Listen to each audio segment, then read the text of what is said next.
Hola, buenas tardes, bienvenidas y bienvenidos a este sexto taller que estamos facilitando desde el Trabajo Comunal Universitario, Asesoría Pymes.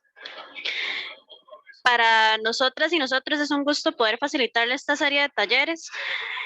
Queremos, bueno, primero quiero recordarles o decirles que durante el transcurso del taller vamos a estar facilitando un formulario. Entonces, por favor, les solicitamos que nos ayuden a llenarlo. Este es muy importante para nosotras y nosotros para poder retroalimentar este proceso. Esperamos que estos talleres les sean funcionales y puedan aportar de manera significativa en cada una de sus pymes. Agradecemos que estén acá y esperamos que disfruten el taller. También les recordamos que este apenas es el sexto taller, todavía nos faltan muchos talleres por dar. Vamos a estar dando talleres todos los fines de semana hasta el fin de semana del 15 de agosto. Entonces, para que se sumen, la próxima semana vamos a tener un taller de enseñanza de Canva y facturación electrónica. Esto será el sábado, entonces para que nos acompañen. Hoy estamos con aspectos generales para exportar y el taller va a ser brindado por nuestra compañera Nixie Vargas. Buenas tardes, para mí es un gusto compartir con ustedes el taller sobre aspectos generales para exportar, el cual tiene como finalidad generar un acercamiento ya sea a las pequeñas y a las medianas empresas a lo que es la actividad exportadora, comprendiendo que, bueno, todos los productos poseen distintas oportunidades y regulaciones según su naturaleza, características y el mercado internacional donde lo deseemos exportar. Me presento, mi nombre es Nitsi Vargas, soy estudiante de cuarto año de Administración Aduanera y Comercio Exterior de la Universidad de Costa Rica, sede del Pacífico, y además también he tenido la oportunidad de colaborar en la coordinación de investigación de dicha sede. Para iniciar el taller, les comparto los temas que se van a desarrollar a lo largo del mismo. Vamos a tener una conceptualización, que es demasiado importante. También vamos a abarcar ciertos procedimientos que hay que realizar. Los requisitos no arancelarios, que son todos aquellos que hacen referencia, por ejemplo, a documentos, es decir, que no implican el pago de impuestos. Los requisitos arancelarios, que por otra parte sí implican alguna inversión en impuestos. Vamos a entrar en detalle también en cada uno de los documentos que se requieren, tanto los obligatorios como no obligatorios. También abarcaremos un poco sobre el tema de logística y los medios de transporte utilizados en el comercio internacional.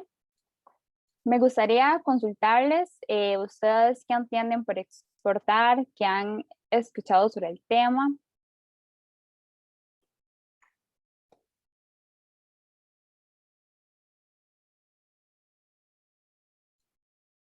Si alguno quisiera participar, puede abrir libremente el micrófono y hacerlo sin ninguna vergüenza. Buenas. Buenas. Bueno, yo lo entiendo como enviar nuestros productos al extranjero, en este caso sería. Ajá. Sí, correcto. Implica la salida de productos de Costa Rica hacia otro lugar. ¿Alguien más? Bueno, creo que no tenemos más participantes, entonces les voy a compartir el concepto para que quede más claro. Según la Ley General de Aduanas, consiste en la salida de mercancía de procedencia nacional que cumplan con las formalidades y los requisitos legales, reglamentarios y administrativos para el uso y el consumo definitivo dentro o fuera del territorio nacional. Esto quiere decir que, por ejemplo, si estamos comercializando algún producto alimenticio, pues bueno, primero debemos contar con el permiso del Ministerio de Salud acá en Costa Rica para poder enviarlo a otro país, porque se deben asegurar que el mismo sea apto para el consumo humano. Hay una serie de aspectos que debemos considerar previo a realizar exportaciones. No es que quiero enviar mi producto a este país porque sí, sino que tenemos que realizar antes un estudio de mercado, el cual nos dirá cuál es el perfil del mercado, la dinámica del comercio exterior en el mismo, además ¿Qué tan viable sería para nosotros como empresa enviar este producto? Además, si va a ser aceptado, por ejemplo, culturalmente, analizar qué otras empresas en ese país o internacionales venden un producto igual o similar al mío, pero que serían competencia. Actualmente hay ciertas empresas dedicadas a brindar este tipo de asesorías. Algunas veces el estudio de mercado indica que no es viable, entonces muestra ciertos aspectos, ¿por qué no lo sería? Entonces las empresas pueden ir trabajando paulatinamente en ellos, ¿verdad? Porque estoy en un proceso para irlos mejorando y así poco a poco estar aptos para incorporarse en el mercado internacional. Además, debemos de tener claro que antes de enviar nuestro producto tenemos que tener una negociación con un comprador. Es decir, en ese otro país a donde lo vamos a enviar, debe haber una persona que vaya a comprar nuestros productos, ya sea, por ejemplo, para revenderlos en ese país o para consumo final en el mismo.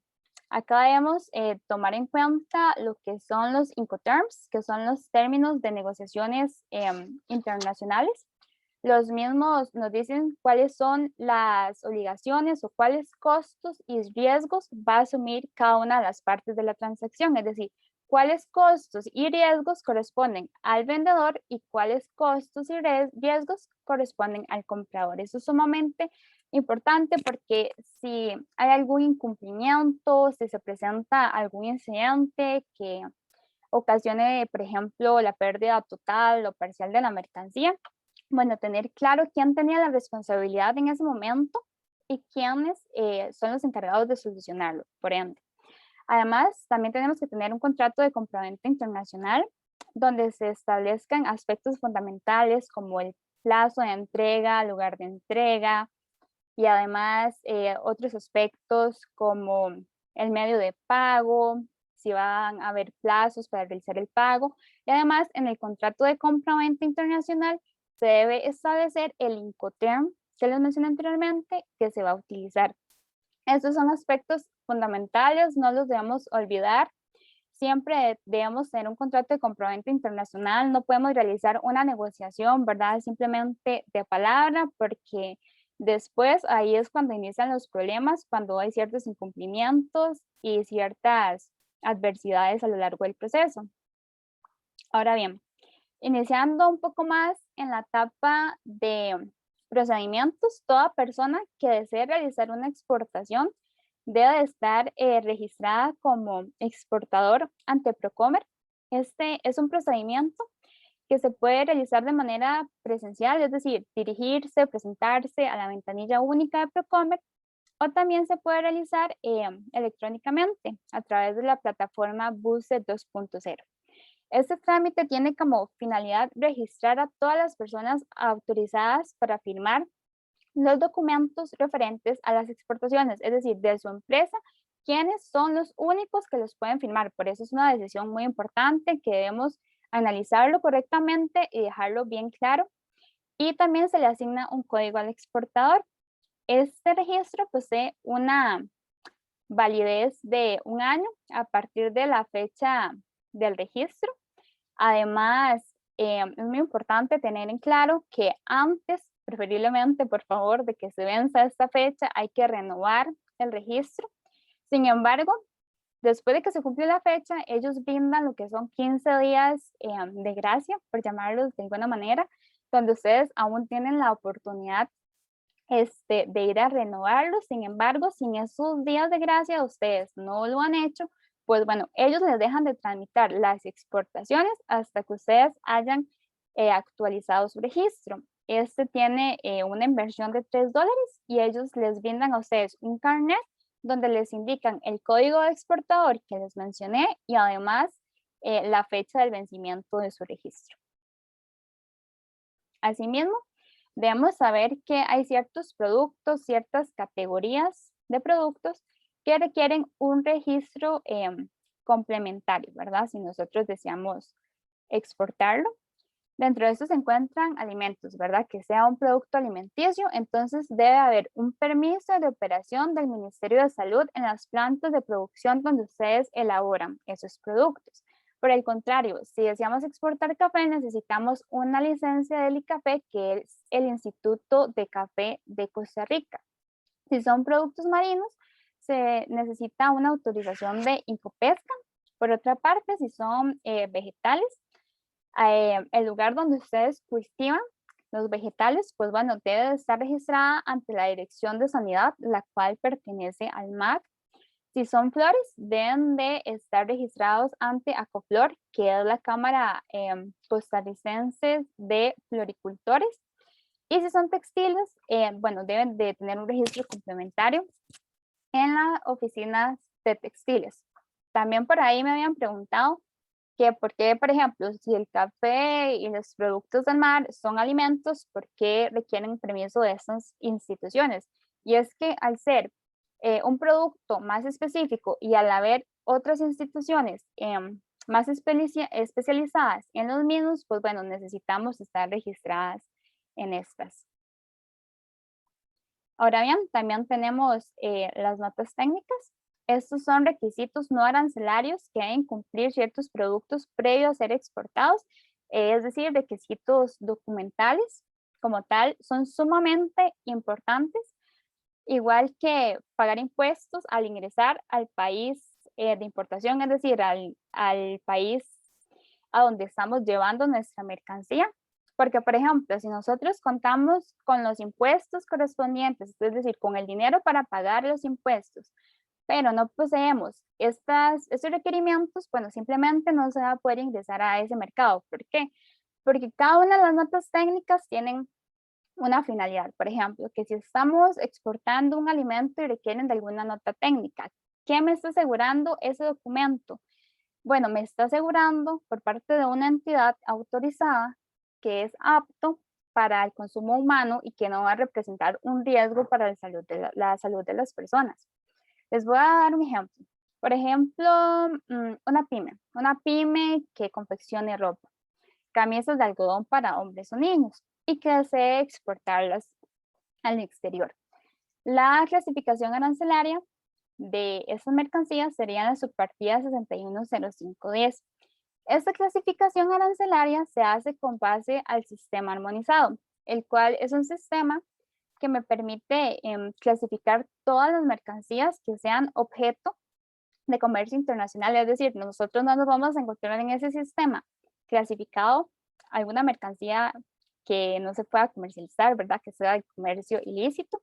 Entonces, con base a esa clasificación, nos van a indicar otros aspectos de la mercancía y otros requerimientos, como qué impuestos cancela y las notas técnicas.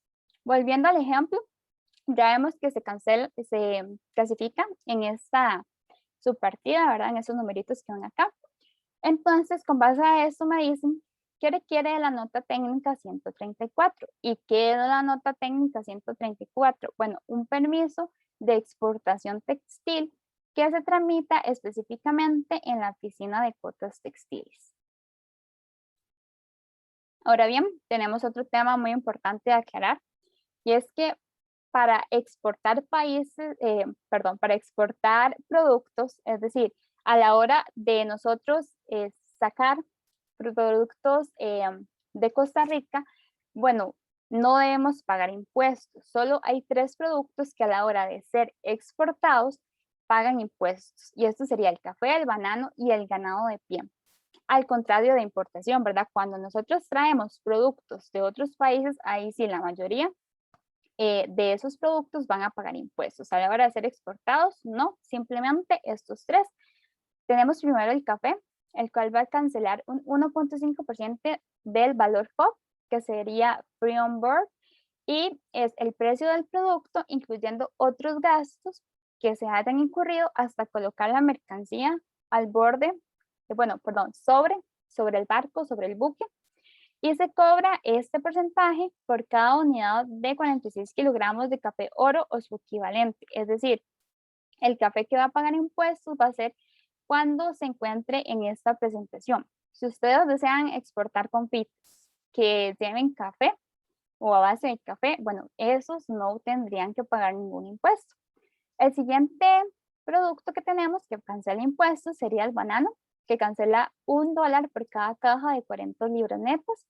Si el peso de las cajas es mayor o menor, pues bueno, ahí se les aplicará el impuesto proporcionalmente. Y el tercero sería el ganado de pie, que cancela $2 por cada animal. Esto sería específicamente la especie bovina. Ahora bien, vamos a ingresar al tema de la documentación, específicamente los documentos comerciales y de exportación. Dentro de estos tenemos la factura comercial. Esta la debe emitir el proveedor de la carga, es decir, la empresa que está exportando, la persona que está exportando es la encargada de emitir la factura comercial. Contiene datos de la transacción en general, como por ejemplo indica específicamente quién es el vendedor, quién es el consignatario, es decir, la persona que va a recibir la mercancía. Tiene también una descripción muy detallada de la mercancía, la cantidad vendida, el costo unitario de la mercancía, el costo total de la misma, también la forma y las condiciones de pago acordadas, el Incoterm que se va a utilizar, ¿verdad? Que es un tema que vimos anteriormente, y el medio de transporte, ¿verdad? Si lo vamos a enviar mediante vía aérea, terrestre o marítima, y la factura comercial es un documento obligatorio. También tenemos el documento de transporte, el cual detalla la información sobre el embarque. El documento de transporte se puede entender como un contrato entre el vendedor y el transportista, ¿verdad? Ya sea la empresa o la persona que se va a encargar de hacer el transporte. Y además debe ser emitido y transmitido por el transportista o el representante del mismo y debe tener cierta información como el número del contenedor, el tipo de mercancía, ¿verdad? Según su naturaleza, la cantidad, el peso neto y el peso bruto del bulto. Además, según el medio de transporte que nosotros utilicemos, se le denomina diferente a este documento de transporte. Por ejemplo, si nosotros queremos enviar el transporte, bueno, utilizar el transporte terrestre, se le denomina carta aporte. Si utilizamos un avión, entonces se le va a denominar vía aérea. Y si por el contrario se envía a través de un barco, se le va a denominar BL o conocimiento de embarque, ¿verdad? Por si algún día escuchan estos nombres, pues bueno, ellas sepan que se refieren específicamente al documento de transporte. Asimismo, otro de los documentos es la lista de empaque. Esta, al contrario de las demás que eran obligatorias, esta es opcional, pero sin embargo se recomienda siempre realizarla porque permite identificar las mercancías y además debe coincidir con lo que indican en la factura comercial. Ejemplo, también indica lo que son las marcas y los números que identifiquen la mercancía y la cantidad exacta de productos que contiene el embalaje. Un momentito para tomar agua.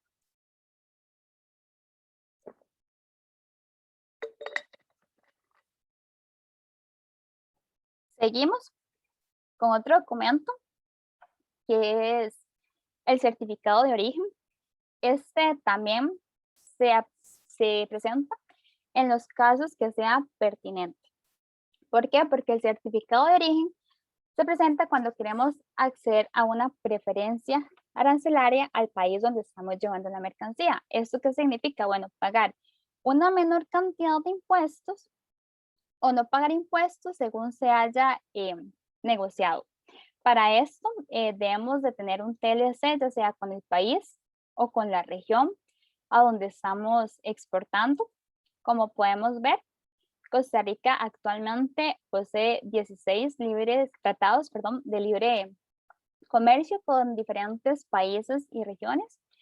Poseemos con la Asociación Europea de Libre Comercio, tenemos también el CAFTA-DR, que es entre Centroamérica, Estados Unidos y la República Dominicana. Tenemos con Canadá, el CARICOM, que es con los países del Caribe, con Centroamérica, Chile, China, Colombia, Corea del Sur, México, que fue el primero que firmamos. También poseemos con Panamá, Perú, Reino Unido, ¿verdad? Porque como se salió de la Unión Europea, ahora pasamos uno con Reino Unido, también con República Dominicana, Singapur y con la Unión Europea, ¿Qué es el agua? Ok, entonces, si nosotros queremos acceder a esa rebaja de impuestos, debemos de seguir una serie de pasos. Primero, ¿verdad? Que nuestro país, Costa Rica, donde estamos exportando, pues sea un tratado o un acuerdo de libre comercio con ese país o con esa región, ¿verdad? Por ejemplo, que queramos exportar a Canadá, ¿verdad? Con quien tenemos un tratado. El segundo paso sería revisar que nuestra mercancía fue efectivamente negociada dentro del mismo, porque muchas veces los países omiten ciertos productos de esas negociaciones por sus razones. Y la tercera es que cumpla la norma de origen establecida en el tratado. ¿Qué es la norma de origen? Bueno, la norma de origen es una serie de requisitos que debe cumplir la mercancía para ser originaria de una de las partes, es decir, de uno de los países, de una de las regiones en las que forman parte del Tratado de Libre Comercio que estamos utilizando. No obstante, más adelante les explicaré un ejemplo de origen para que lo entiendan de una mejor forma. También hay dos tipos de certificaciones de origen. Está la autocertificación. Bueno, esta es emitida por el exportador, es decir, la persona que va a enviar la mercancía, y en algunos casos por el importador, como en el CAF-KDR que me da esta opción. Otros ejemplos de TLCs de Costa Rica que utilizan la autocertificación es como por ejemplo Canadá, Centroamérica, Chile, Singapur. Y por otra parte está la certificación controlada, la cual es emitida en cada país por una entidad establecida en el acuerdo, ¿verdad? Es decir, a la hora de firmar el acuerdo, ellos dicen, bueno, esta entidad va a ser la encargada de corroborar que la mercancía sea originaria y emitir el certificado. Dentro de eso se encuentran el TLC con China, con Colombia, con Reino Unido y con Perú. Entonces, por ejemplo, en Costa Rica, la entidad encargada de emitir la certificación controlada es la unidad de origen de Procomer, ¿verdad? Entonces nosotros nos dirigimos a ellos, les llevamos los requisitos que ellos solicitan para comprobar el origen efectivamente de la mercancía y ellos emiten el documento. Acá está el ejemplo de origen que les comentaba. Digamos que nosotros lo que queremos exportar es piña fresca, ¿verdad? Este va a ser el producto. La clasificación arancelaria con base al sistema que les comenté anteriormente es en la subpartida 080430. Y la norma de origen, es decir, la que establece los requisitos que la mercancía debe cumplir para ser originaria de Costa Rica y obtener esa preferencia arancelaria en el otro país, es decir, ese descuento de impuestos o el pago nulo de los mismos, sería que la piña sea enteramente obtenida. ¿Y qué significa enteramente obtenida? Bueno, que sea sembrada y cosechada en el territorio de Costa Rica.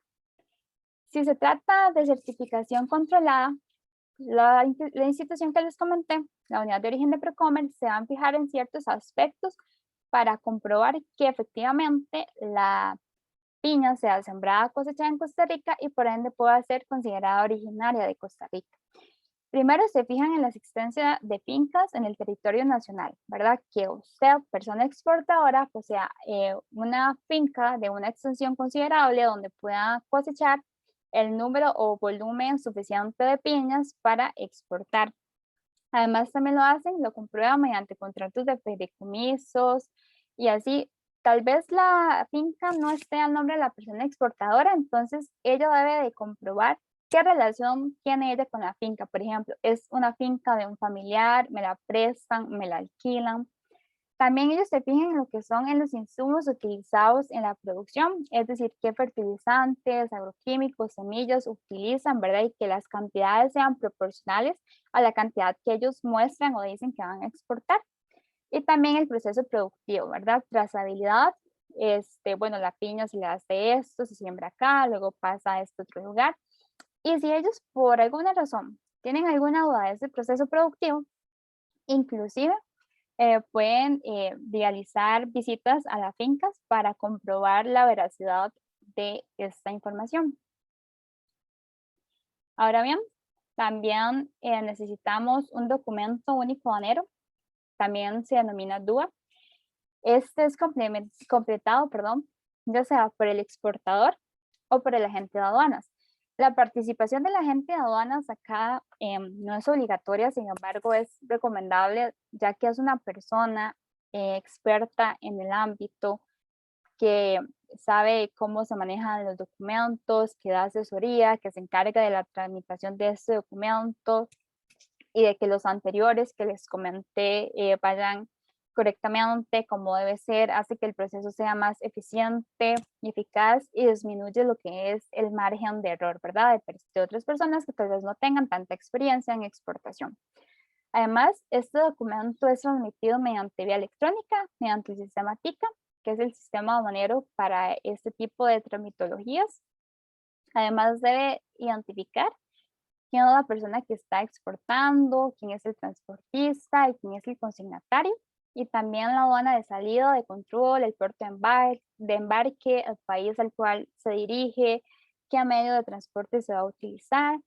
También el número de factura comercial, el documento de transporte, el valor de la mercancía, certificados de cumplimiento de requisitos no arancelarios pertinentes, es decir, si necesito de alguna nota técnica, un documento de nota técnica que les comenté anteriormente, bueno, debe adjuntarse acá y cuál régimen aduanero se va a utilizar. Generalmente nosotros como empresas medianas, pequeñas, se va a utilizar el régimen de exportación definitiva. ¿Por qué? Porque nosotros estamos comercializando un producto que va a ser consumido definitivamente en el otro país. Finalmente, con respecto a los documentos, tenemos una autorización de exportación por parte de Procomer. Es emitido por la ventanilla de comercio exterior. Y ellos básicamente lo que hacen es una revisión de los documentos, verifican la información que en ellos se encuentran para confirmar que efectivamente todo se encuentre como deba. Acá les voy a compartir lo que son ciertos documentos de los que les comenté anteriormente para que tengan una mejor idea. Como pueden ver, esta es una factura comercial. Aquí indican quién es el vendedor, el exportador, el número de factura, también la descripción del producto, cantidad, peso, precio unitario, precio total, demás información. El segundo documento sería un conocimiento de embarque, es decir, un documento de transporte con su información pertinente. El tercero sería una lista de empaque, ¿verdad? La cual, como les comentaba, es opcional, sin embargo, ayuda facilita lo que es la identificación de las mercancías. Y finalmente tenemos un certificado de origen. Es importante también mencionar que, bueno, en cada tratado de libre comercio se establece un formato, ¿verdad? Específico para el tratado de libre comercio que cada certificado de origen debe poseer. Entonces, este es una opción, bueno, es el que se utiliza cuando nosotros vamos a exportar mercancía a lo que es la Unión Europea, que es el Euro 1, debemos llenar, por ejemplo, este certificado con este formato y así sucesivamente. El resto de tratados tienen también su propio formato, el cual también debe seguirse al pie de la letra, porque por algún error y además en el mismo, bueno, puede que no sea aceptado. Entonces es muy importante corroborar que el formato esté correcto y que esté llenado de la manera indicada.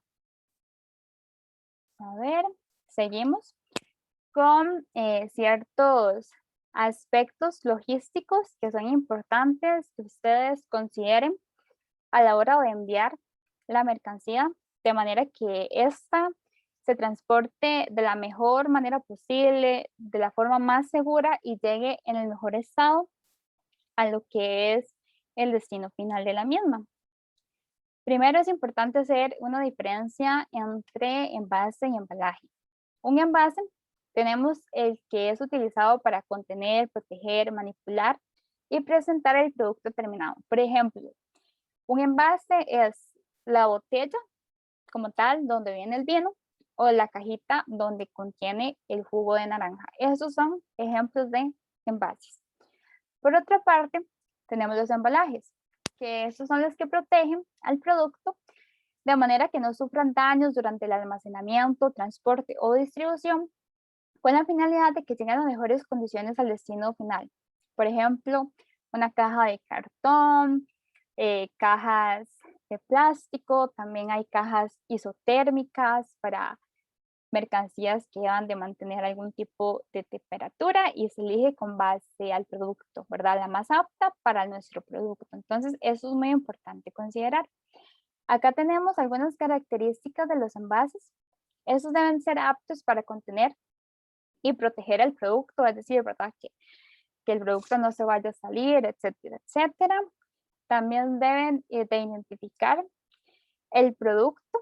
Eso también se relaciona un poco con lo que es el etiquetado, ¿verdad? Que traiga como el nombre del producto, los componentes del mismo, también como la marca comercial. El precio de los envases debe de ser rentable, ¿verdad? Que nos deje ganancia y no puede ser, por ejemplo, mucho más caro que el mismo producto. Un momentito.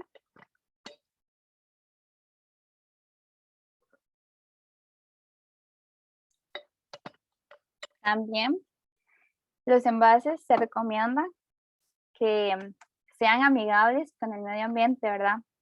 Ahora en la actualidad las personas se fijan mucho en eso, que sea reciclable, biodegradable, retornable y que esté hecho de materiales amigables, ¿verdad? Con el medio ambiente y así también nos evitamos generar más residuos innecesarios. Y también debe ir acorde a la normativa del país, ¿verdad? Cada país establece la característica de los envases o más que todo también de la etiqueta que debe contener el envase para poder ingresar a ese país. Entonces, si vamos a enviarlo a un país en específico, debemos averiguar qué establece el mismo, por ejemplo, que diga estos ingredientes, que si contiene tanto de azúcar, lo diga de esta manera, esta letra, etcétera, etcétera, para que en el momento que lo enviamos esté acorde con la normativa y pueda ingresar a ese mercado. Por otra parte, las cualidades de los embalajes deben agrupar cierta cantidad de productos. Por ejemplo, en vez de andar cargando ahí una botellita o una caja con una botella nada más de vino, en una podemos incorporar, en ese caso, como ven, 6 o más botellas de vino. Entonces, esto nos permite unitarizar la carga y que sea más fácil el transporte y el almacenaje de la misma, además de proteger a la mercancía contra ciertos factores como temperatura, movimiento, vibración, carga, descarga. Y como dato, el más usado es la caja de cartón porque es más económica, ¿verdad? Y más fácil de manipular. También tenemos que considerar el relleno y protección de los embalajes. Estos son materiales de seguridad que se colocan dentro del embalaje, en este caso, por ejemplo, dentro de la caja de cartón, que hace o asegura de una forma más alta que el producto llegue en las mejores condiciones al destino, ¿verdad? Le da más seguridad. Hay variedad de opciones, por ejemplo, hay espumas, como pueden ver, chip de relleno, bolsas de aires y sobres alcochados, y por supuesto se elige la más apta para su mercancía. Finalmente, y no menos importante, tenemos lo que son los medios de transporte internacional. Vamos a ver qué es cada uno de ellos, así como ventajas y desventajas, porque con base a las mismas se selecciona el más apto para transportar el producto que nosotros deseamos exportar. Primero tenemos el transporte marítimo, es decir, buques, barcos.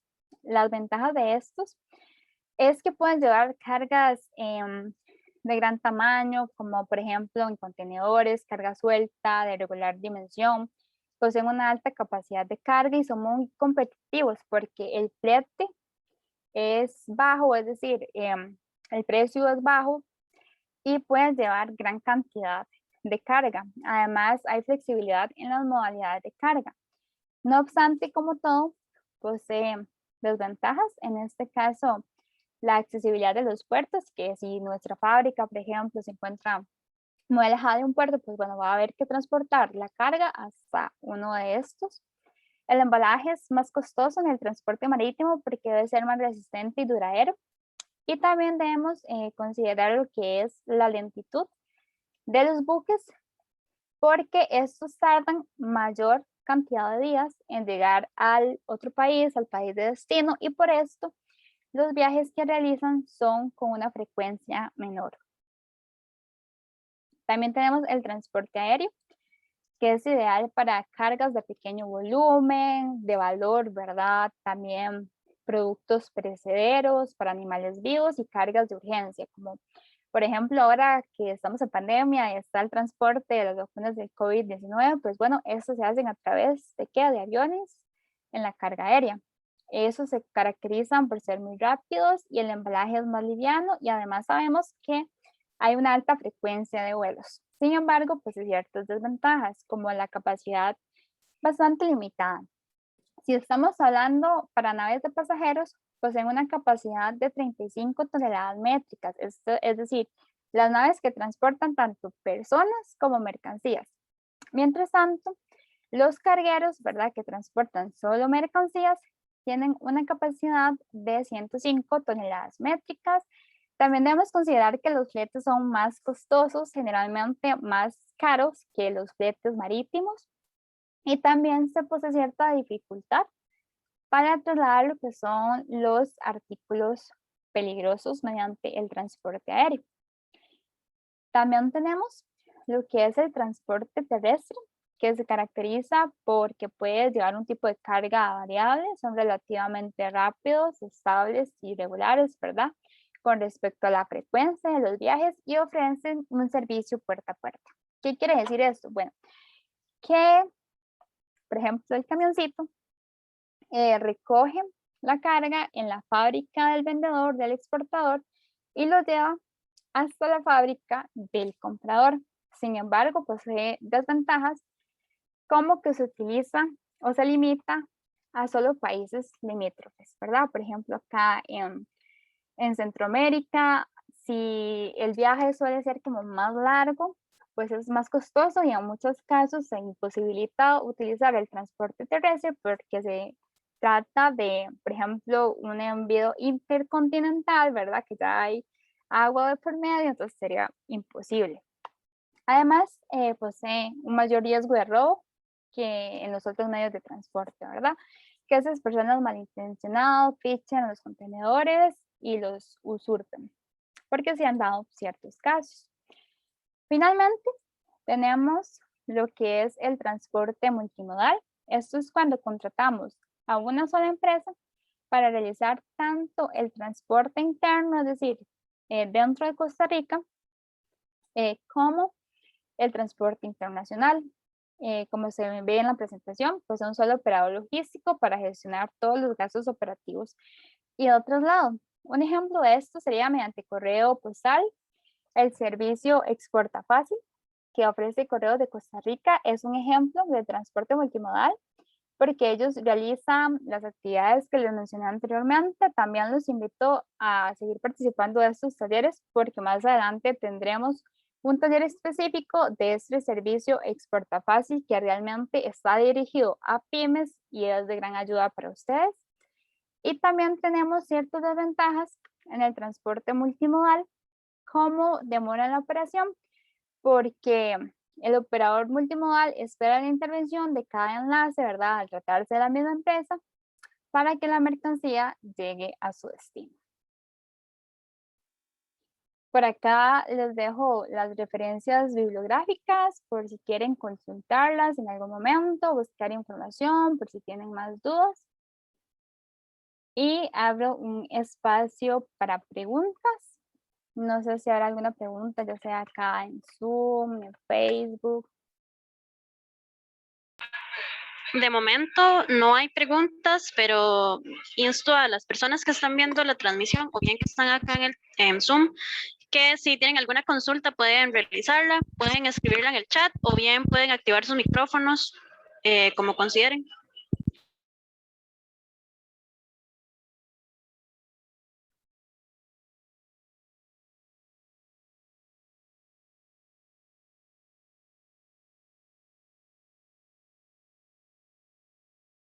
Bueno, veo por acá que tampoco tienen dudas. De igual forma, por acá les dejo mi contacto, mi correo institucional, nitsi.vargas@ucr.ac.cr. Por si surge alguna consulta, pueden escribirme con toda la confianza del mundo. También para las personas que vean el en vivo después, ya sea en Facebook o en nuestro canal de YouTube, quedo a disposición de ustedes para cualquier duda que surja, o si necesitan asesoramiento más específico con respecto a su producto y demás, pues bueno, aquí estoy para servirles. Y muchísimas gracias de verdad por haber participado de este taller. Espero que haya sido muy provechoso. Muchas gracias, Nixie. Antes de finalizar, quiero recordarles que hay un formulario que nos gustaría que nos ayuden llenándolo para saber más o menos como la retroalimentación que tienen sobre estos espacios, así poder mejorar los mismos. Y también les recuerdo que la próxima semana vamos a seguir con los talleres. Para el sábado tenemos el primer taller a la 1 de la tarde, titulado Enseñanza de Canva. Esto es para enseñarles una herramienta útil para generar material gráfico para sus pymes. Y a las 6 de la tarde vamos a tener también el próximo sábado un taller sobre la facturación electrónica. Entonces, para que nos acompañen, y reitero, de nuevo, espero que estos talleres sean de provecho y que puedan implementar los conocimientos que en estos brindamos en sus pymes. Muchas gracias y linda tarde.